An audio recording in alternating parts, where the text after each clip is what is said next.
Rated M for mature.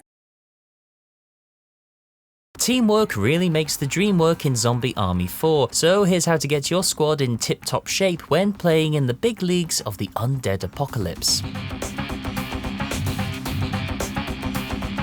As the old saying goes, no one is an island entire of itself. Now swap island for zombie-infested Europe, and I think that applies quite nicely when it comes to choosing your squad in Zombie Army 4. Because for every muscle-bound Boris, there's always a light and nimble Jun. For every explosive Shola, there's a gentlemanly Hector to balance things out. But when playing with 3 other friends, the question always arises, just who do you pick? Which characters offer you the best chances for survival? And which ones do you simply have to hear their cool combo score quips?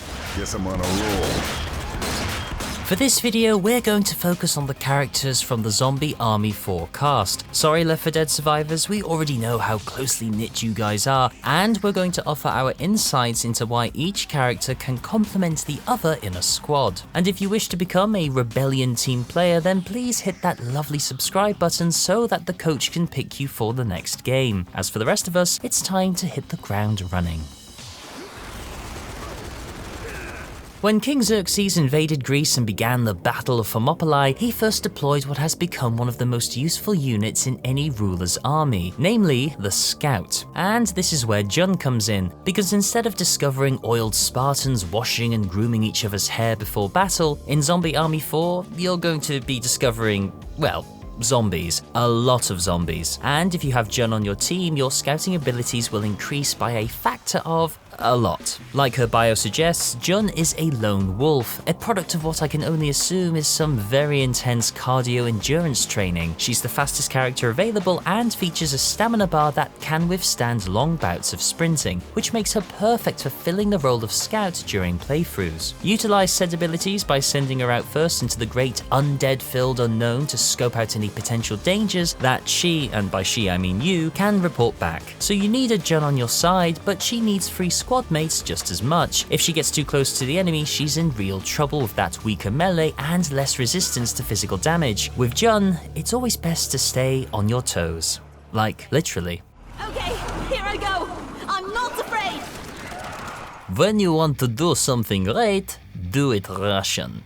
Said someone, I presume, from Russia at some point. If you're looking for a character with no-nonsense gaming frills and a touch of the acerbic down-to-earth wit, then Boris Medvedev is your man. Because not only is he a veteran of Hitler's previous zombie invasions, he's also a walking mass of brute force. Boris's strength is literally his own strength, offering players improved melee damage and faster charge times for special melee attacks. And this makes him perfect to have on your roster for those awkward moments when the horde just gets a teeny tiny bit too close, or when Jun gets in a spot of bother. The downside to Boris is his slower movement, but that shouldn't put off any player who enjoys firing a heavy MG at countless zombies and hearing this.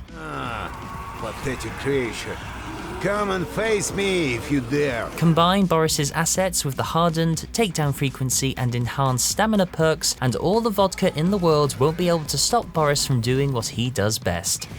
Without him, your team doesn't have a human bulldozer to soak up the close-range damage and clear an area to regroup in. These cages. Who set them up like this? Okay, yes, I know. Karl Fairburn is the sniper, so obs. And yes, you're right, but there's a reason for this. It's because he's really, really good as a sniper.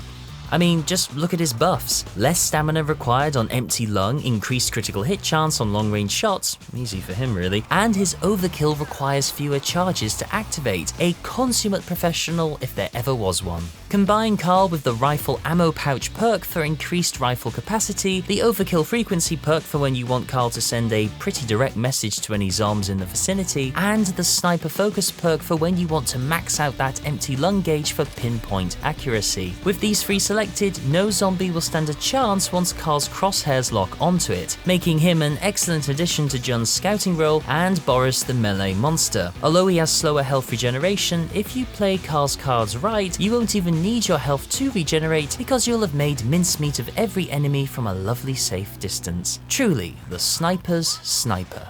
Thanks. Confucius once said that in order to defeat a zombie, one must become a zombie.